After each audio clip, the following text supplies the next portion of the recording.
Hello friends, நான் உங்கள் கிஷோர். நீங்கள் பார்த்துட்டு இருக்கிறது கிஷோர் பிளேரும் 2. இன்னைக்கு நம்மளோட வீடியோவில் எதை பற்றி பார்க்க போகிறோம்னா ரேம் ஸ்வைப்பிங்கை பற்றி தான் பார்க்க போகிறோம். அதாவது நம்மளோட பழைய லேப்டாப்பில் இருந்து ரேம் எடுத்து புது லேப்டாப் ஷிஃப்ட் பண்ண போகிறோம்னு சொல்லலாம். இல்லை நம்ம சேனலில் புதுசாக லேப்டாப் வாங்கியிருக்க விஷயம் உங்களுக்கு தெரிஞ்சிருக்கும். அண்ட் அந்த லேப்டாப்பில் வந்து நான் CPU GPU தான் வந்து ஒரு முழு கான்சன்ட்ரேஷனோட பார்த்து, ஏன்னா அதுதான் லேப்டாப் பொறுத்தவரை அன்சேஞ்சபிளாக இருக்க போகுது. அண்ட் ரேம் அண்ட் SSD இந்த ரெண்டு சைட்லையும் பார்த்தீங்கன்னா நம்மளுக்கு ஒரு பெரிய ப்ரிவிலேஜ் இருக்கும் எல்லா லேப்டாப்லையும். ஸோ அதை கன்சன்ட்ரேஷன் வச்சு பார்த்ததில் நான் மினிமமான பட்ஜெட்லேயே நல்ல ஒரு லேப்டாப் வாங்க முடிஞ்சுது. அதே இது நான் இப்போ அப்கிரேட் பண்ண போகிற ரேம் அண்ட் SSDயை வந்து அந்த லேப்டாப் கூட கன்சிடர் பண்ணி பார்க்கும்போது ரேம் அண்ட் SSD தனியாக வாங்கி மாட்டினா கூட இவ்வளோ காசு வருமானு சொல்லி கேட்டிங்கன்னா எனக்கு வராது. ஈவன் என்கிட்ட ரேம் கூட எக்ஸ்ட்ராவாக ஆல்ரெடி ஒரு 6 மாதத்துக்கு முன்னாடி பை பண்ணது இருக்குது. ஸோ அந்த ரேமை நம்ம இங்கே அப்கிரேட் பண்ணிக்கலாம்ல அப்படிங்கிற ஒரு ஐடியாவில் தான் நம்மளோட லேப்டாப்பை வாங்கியிருந்தேன். ஆனால் இந்த இடத்துல தான் ஒரு பெரிய மிஸ்டேக் ஒன்று நடந்து போச்சுன்னு சொல்லலாம். மிஸ்டேக் கிடையாது, எனக்கு தெரிஞ்ச ஒன்று தான். பட் இதை பண்ணி பார்த்தா எப்படி நடக்கும் அப்படிங்கிற ஒரு காரணத்துக்காக, க்யூரியாசிட்டிக்காகவே இது பண்ணேன்னு சொல்லலாம். அது என்னென்னா, நம்மளோட புது லேப்டாப்போட ரேமோட ஸ்பெசிஃபிகேஷன் என்னென்னா DDR4 3200 ரன் ஆகிறது மாதிரியான ஒரு ரேம் தான் நம்ம வந்து ஆல்ரெடி நம்மளோட லேப்டாப்பில் வந்து அவங்க வச்சு கொடுத்துருக்காங்க புது லேப்டாப்பில். ஆனால் நான் பழைய லேப்டாப்புக்காக வாங்கியிருந்த ரேமோட சைஸ் என்னென்னா DDR4 தான். பட் ஃப்ரீக்வன்சி மட்டும் 2400 இருக்குது. ஸோ 2400 வந்து 3200 சேரும்போது கண்டிப்பாக கம்மியான ஃப்ரீக்வன்சி தான் ரன் ஆகுங்கிறது கேமரான உங்களுக்கும் தெரியும், எனக்கும் தெரியும். இருந்தாலும் கூட ஒரு சில இப்போ ஒரு லேப்டாப்பில் ஹையர் ஃப்ரீக்வன்சியில் இருக்கக்கூடியது ரன் ஆகுங்கிறது மாதிரி நிறைய ரூமர்ஸ் ஓடிட்டு இருக்குது. நெட்லையும் பார்த்தேன், யூடியூப்பில் நான் நிறைய வீடியோஸ் பார்க்கும்போதும் அவங்களும் அதான் மென்ஷன் பண்ணியிருந்தாங்க.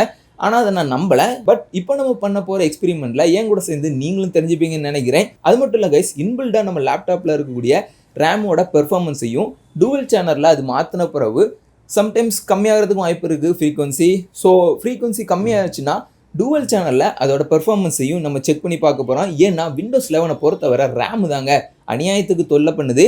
அதனாலேயே கூட நான் கொஞ்சம் அவசரமாக மாற்றுறேன். பட் அந்த ரேம் மாற்றுறதை பற்றி நீங்கள் பார்க்குறதுக்கு முன்னாடி சேனலுக்கு நியூ கமராக வந்திருந்தீங்கன்னா ரெட் கலர் சப்ஸ்கிரைப் பண்ண ப்ரெஸ் பண்ணி நம்ம சேனலை சப்ஸ்கிரைப் பண்ணிக்கோங்க. கூடவே பெல் சிம்லையும் கிளிக் பண்ணிக்கோங்க. எங்களோட அப்டேட்டை உடனுக்குடன் வாங்கிக்கோங்க.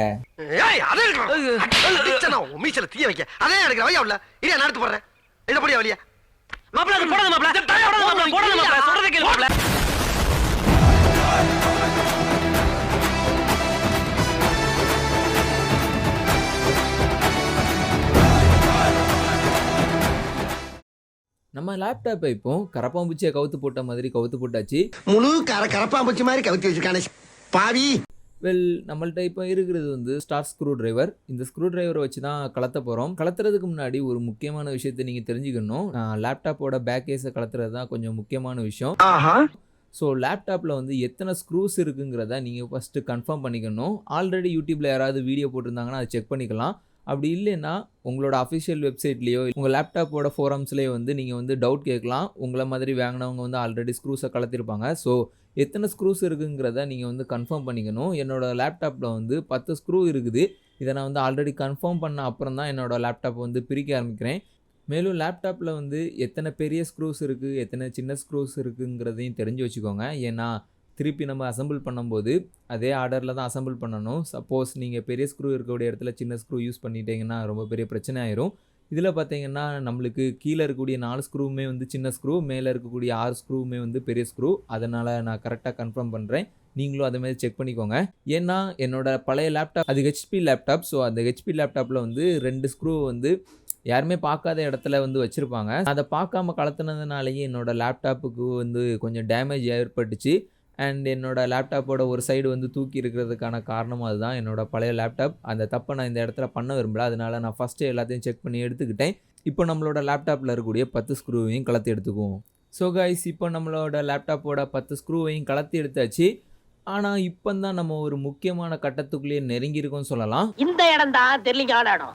மனசை தேத்திக்கங்க, பயந்துறாதீங்க. நீங்கள் ஒரு டெஸ்க்டாப் கேமராக இருக்கும்போது இந்த ப்ராப்ளமை ஃபேஸ் பண்ணியிருக்கவே மாட்டேங்க. அது என்னென்னா லேப்டாப்போட பேக் கேஸை கலத்தி எடுக்கக்கூடிய விஷயம் தான். இது வந்து சாதாரண காரியம் கிடையாது. ஒவ்வொரு லேப்டாப்லையும் ஒவ்வொரு மெத்தடில் கையாளணும். சில லேப்டாப்பில் பின்னாடி இருந்து ப்ரெஷர் பண்ணாலே வந்து அந்த லேப்டாப்போட கேஸ் கலந்து வந்துடும். சில லேப்டாப்பில் வந்து ஃபுல்லாக நீங்கள் அதோட கவரை வந்து சைடில் ஏதாவது கூர்மையான ஒரு இதை வச்சு வந்து கலத்த வேண்டியது இருக்கும். ஆனால் வந்து பெரிய பிரச்சனை என்னென்னா அந்த கூர்மையான இதை வச்சு கலத்தும் போது உங்களோட லேப்டாப்பையும் நீங்கள் டேமேஜ் பண்ணிடுவீங்க. அழகாக இருக்கக்கூடிய லேப்டாப்பை புது லேப்டாப்பை யாருங்க கிராஷ் பண்ண விரும்புவா? அதுதான் ஒரு பெரிய பிரச்சனையாகவே இருக்கும் எல்லாரோட மனசுலையும், எப்படி இதை கலத்த போகிறோன்னு.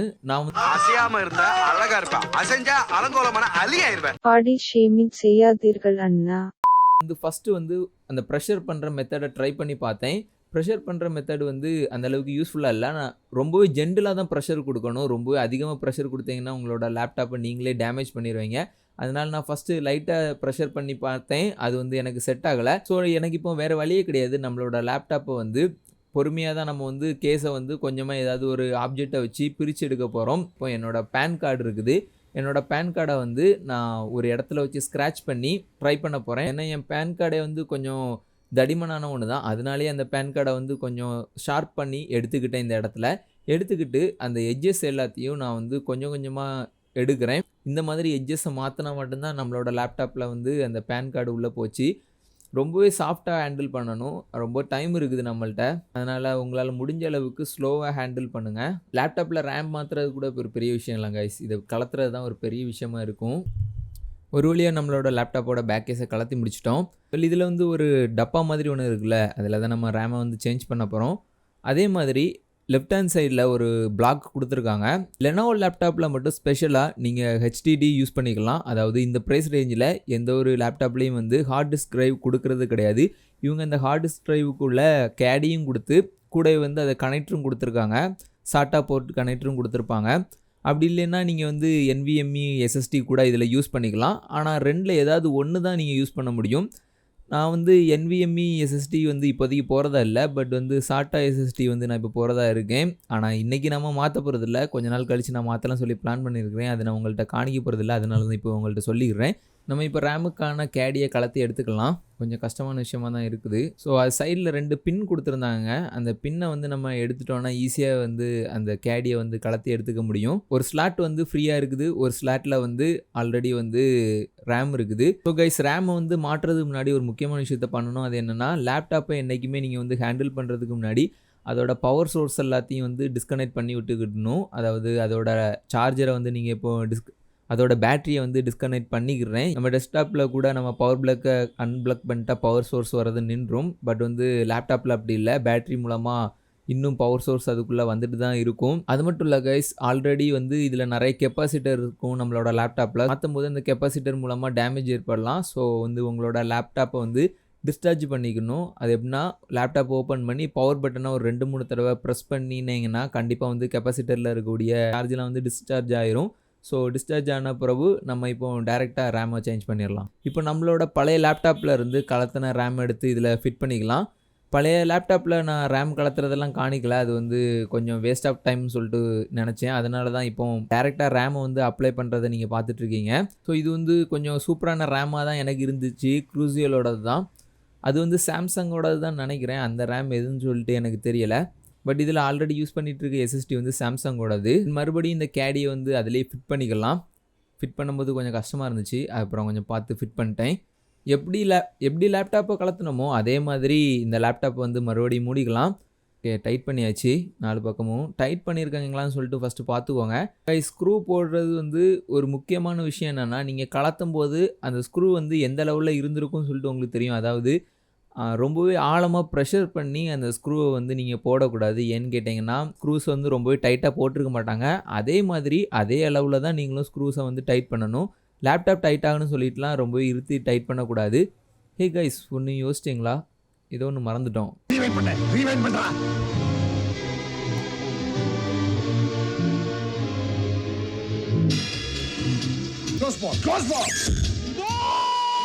பவரை அன்பிளக் பண்ணோம்ல, திருப்பி பிளக் பண்ண மறந்துட்டோம். இதே ஒரு வேலையை போச்சு. அதை மாற்றுறதே எவ்வளோ கஷ்டம் தெரியுமா? திருப்பி அதை கலத்தி திருப்பி மாட்டி தேவையில்லாத வேலை கைஸ். நீங்களும் இந்த மிஸ்டேக்லாம் பண்ணிடாதீங்க. ஃபுல்லாக க்ளோஸ் பண்ணுறதுக்கு முன்னாடியே நீங்கள் வந்து பண்ணது எல்லா விஷயமும் கரெக்டாக இருக்குதா, பவர் சோர்ஸை திருப்பி ரீகனெக்ட் பண்ணிட்டீங்களா, எல்லாத்தையும் வந்து செக் பண்ணிக்கோங்க.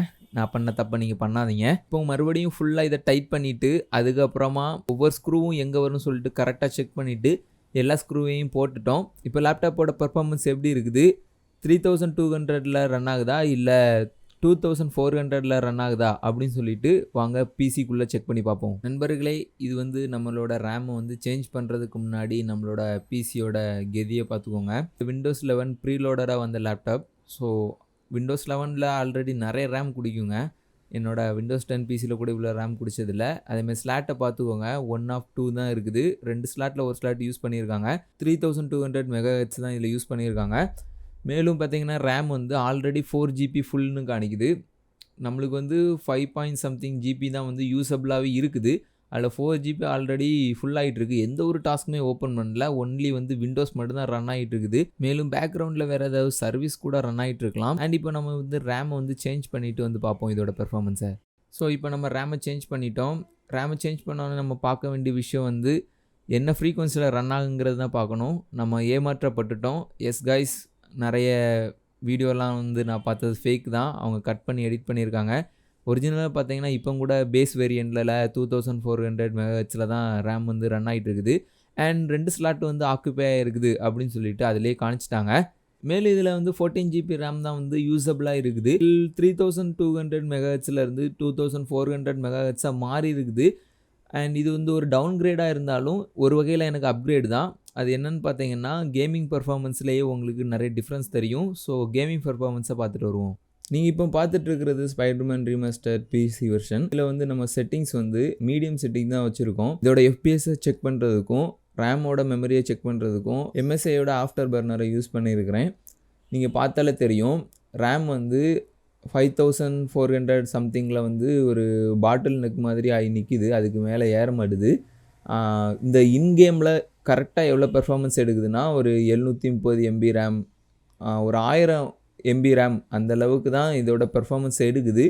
எஃபிஎஸ் பார்த்தீங்கன்னா 35 34 அப்படின்னு சொல்லி கொடுக்குது. மீடியம் கிராஃபிக்ஸில் டிஎல்எஸ்எஸ் ஆன் பண்ணி தான் வச்சுருக்கிறேன். பெர்ஃபார்மன்ஸ் மோடில் இருக்குது. பார்த்தாலே தெரியும் உங்களுக்கு. 38 40 தொட்டாலே ஒரு பெரிய விஷயம் மாதிரி தான் உங்களுக்கு தெரியுது. கொஞ்சம் பெரிய இடங்கள், அதாவது கொஞ்சம் ஹை கிரவுண்டுக்கு போனால் 40 தொடுது. அங்கே வந்து ரெண்டரிங் கொஞ்சம் கம்மியாக இருக்கிறதுனால 40 தொடுது. ஸோ இப்போ நம்ம வந்து ரேம் வந்து மாற்றினதுக்கப்புறம் உள்ள பெர்ஃபார்மன்ஸை பற்றி பார்ப்போம். நம்ம இப்போது ரேம் சேஞ்ச் பண்ணிட்டோம். அதே மீடியம் செட்டிங்கில் தான் இதை வந்து நம்ம கண்டினியூ பண்ண போகிறோம். செட்டிங்ஸ் பார்த்துக்கோங்க. மீடியம் செட்டிங்கில் வந்து நம்மளுக்கு வந்து டிஎல்எஸ்எஸ் ஆன் பண்ணி தான் வச்சுருக்கேன். பேலன்ஸ்டாக வச்சுருக்கேன். அண்ட் இப்போ நம்மளுக்கு எஃபிஎஸ் பார்த்தீங்கன்னா எஃபிஎஸை விட முதல்ல ரேமை பார்ப்போம். ரேம் வந்து 9700 அந்த ரேஞ்சில் நிற்குது. மேபி வந்து 10,000 எடுத்துக்கலாம். மேலும் இந்த இன்கேமில் மட்டுமே எவ்வளோ எடுத்துக்கிடுதுன்னு பார்த்தீங்கன்னா 5000க்கு மேலே ரேம் வந்து எடுத்துக்குது. ஸோ ரேம் எவ்வளோ பெரிய ரோல் பண்ணியிருக்குங்கிறது நீங்கள் தெரிஞ்சுக்கலாம். அது மட்டும் இல்லாமல் எஃபிஎஸ் எப்படி கிடைக்குதுன்னா சரமாரியாக ஒரு பெரிய டிபெண்டிங் பண்ணுற இடத்துலையே வந்து 75 73 அந்த ரேஞ்சுக்கு கிடைக்குது. 60 அபோவ் கிடைச்சாலே வந்து ஸ்டோரி கேம்ஸுக்கு வந்து ஒரு பெரிய விஷயமாக தான் இருக்கும். அதுவும் AAA டைட்டிலுக்கு. ஸோ 95லாம் கிடைக்குது. ஸோ ரொம்ப ஃப்ரீயான இடங்களுக்கு போனால் 95லேயும் கிடைக்குது. அண்ட் இதே செட்டிங்கை இப்போ நம்ம கொஞ்சம் புஷ் பண்ணி பார்ப்போம். மிடில் இப்போ செட்டிங்ஸில் வந்து நம்ம இப்போ வந்து மிட் செட்டிங்ஸ் எடுத்துகிட்டு நம்ம ஹை செட்டிங்ஸை கொஞ்சம் சேஞ்ச் பண்ணுவோம். ஹை செட்டிங்ஸை சேஞ்ச் பண்ணிவிட்டு நம்ம இப்போ செக் பண்ணி பார்ப்போம் எவ்வளவு பெர்ஃபார்மன்ஸ் கொடுக்குதுன்னு, ரொம்ப கம்மியாகுதான்னு. இப்போது நம்ம ரேம் வந்து 10,000க்கு மேலே அசால்ட்டாக எடுக்குது. அதுக்கப்புறம் இந்த இன்கேம் பெர்ஃபார்மன்ஸுக்கு மட்டுமே வந்து ரேம் வந்து 5600க்கு மேலே எடுத்துக்குது. அண்ட் எஃபிஎஸில் பார்த்தீங்கன்னா ஒரு பெரிய வித்தியாசம் இல்லை. ஒரு 85 கொடுத்துட்டு இருந்த இடத்துல 75 வருது. பட் வந்து சம்டைம்ஸ் வந்து 59க்கு கீழே போகுது. பட் மீடியம் செட்டிங்ஸில் வந்து 59க்கு கீழெலாம் போகல, 60 கீழே போகல. ஆனால் வந்து இதில் இருக்கும்போது எப்போவாது சம்டைம்ஸ் ஒவ்வொரு இடங்களில் டிபெண்டிங் ஆகும்போது கொஞ்சம் 59 கிட்டலாம் தொட்டு வரதுமாக இருக்குது. அண்ட் ரேமில் வந்து கொஞ்சம் பெர்ஃபார்மன்ஸ் வந்து அதிகமாக எடுக்குது ஹை செட்டிங்ஸில். ஸோ நம்ம இப்போ வெரி ஹையில் புஷ் பண்ணி பார்ப்போம். ஸோ நம்ம இப்போ வெரி ஹைக்கு செட்டிங்ஸை மாற்றுவோம். அண்ட் இப்போது நம்மளோட ரேம் யூசேஜ் பார்த்திங்கன்னா 11,300 சம்திங்க்கு போயிடுச்சு. அண்ட் நம்மளோட இன்கேமில் மட்டுமே ரேம் எவ்வளோ எடுத்துக்கிட்டு இருந்ததுன்னா 6000 சம்திங் எடுத்துக்கிடுது. நம்மளோட எஃபிஎஸ் இப்போ எப்படி இருக்குதுன்னா 71 76 80 83 அந்த அளவுக்கு வருது. பட் இது வந்து எப்போவுமே கான்ஸ்டண்ட்டாக வராது. அண்ட் இன்னொரு விஷயம் என்னென்னா நம்ம வந்து இப்போது ரெக்கார்டரை கூட ஆன் பண்ணியிருக்கிறோம். ஸோ அதுக்கும் கொஞ்சம் ரேம் எடுக்கும்.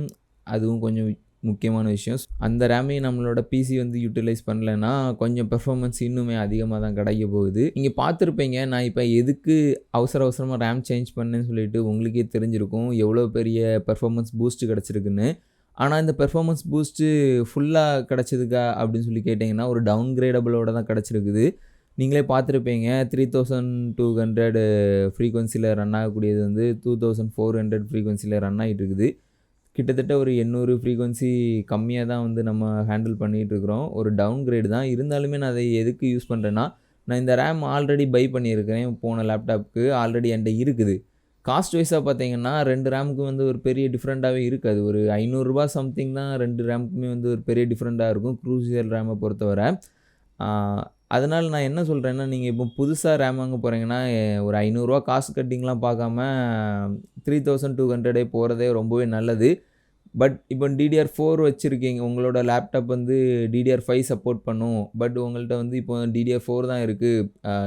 இன்னொன்று வாங்கும்போது DDR4 வாங்கலாமா 5 வாங்கலாமா அப்படின்னு சொல்லிட்டு டவுட் இருக்கும்போது DDR5 போனீங்கன்னா உங்கள்கிட்ட நிறைய காசு இருக்குன்னா DDR5 போங்க. ஏன்னா இப்போதைக்கு DDR5லாம் வந்து ரொம்பவே கஷ்டமான விஷயம். என்னை பொறுத்தவரை இப்போதைக்கு DDR4ல் வந்து ஒரு நல்ல ரேமே வாங்கிட்டு போயிடலாம். இந்த குறைஞ்ச ரேமே வாங்கிட்டு அதுக்கப்புறம் பார்த்தீங்கன்னா கொஞ்சம் ப்ரைஸ் ட்ராப் ஆகும். SSD எல்லாம் அப்படியே வந்து ஒரு 1 இயர்லேயே வந்து ரொம்பவே ட்ராப் ஆச்சு. அதனால தான் சொல்கிறேன். ஸோ நீங்களும் வந்து கொஞ்ச நாள் கழித்து ரேம் வந்து DDR5க்கு அப்கிரேட் பண்ணிங்கன்னா இன்னும் கொஞ்சம் சீப்பராகவே வந்து அப்கிரேட் பண்ணிக்க முடியும். நான் வந்து காஸ்ட் கட்டிங்க்காக தான், அதாவது என்கிட்ட இப்போ காசு கம்மியாக இருக்கிறதுனால தான் என்னோடய பழைய ரேமே வந்து யூஸ் பண்ணியிருக்கிறேன். கொஞ்சம் எனக்கு பெர்ஃபார்மன்ஸ் பூஸ்ட்டும் கிடச்சிருக்குல்ல. ஃப்யூச்சரில் வந்து கண்டிப்பாக ரேமை வந்து அப்கிரேட் பண்ணுவேன். கைஸ், இந்த வீடியோ அவ்வளோதான். உங்களுக்கு பிடிச்சிருந்துச்சுன்னா மறக்காமல் லைக் பண்ணுங்கள். ரொம்பவே கஷ்டப்பட்டு தான் இந்த வீடியோ மேக் பண்ணியிருக்கேன். 2 நாள் இதுக்காகவே உழைச்சிருக்கிறேன். ஸோ முடிஞ்ச அளவுக்கு ஷேர் பண்ணி சப்போர்ட் பண்ணுங்கள். மறக்காமல் லைக் பண்ணிடுங்க. சேனலுக்கு நியூ கமராக வந்திருந்தீங்கன்னா சேனலில் இதே மாதிரி கேமிங் கண்டென்ட்லாம் நிறைய பண்ணிருக்கோம்.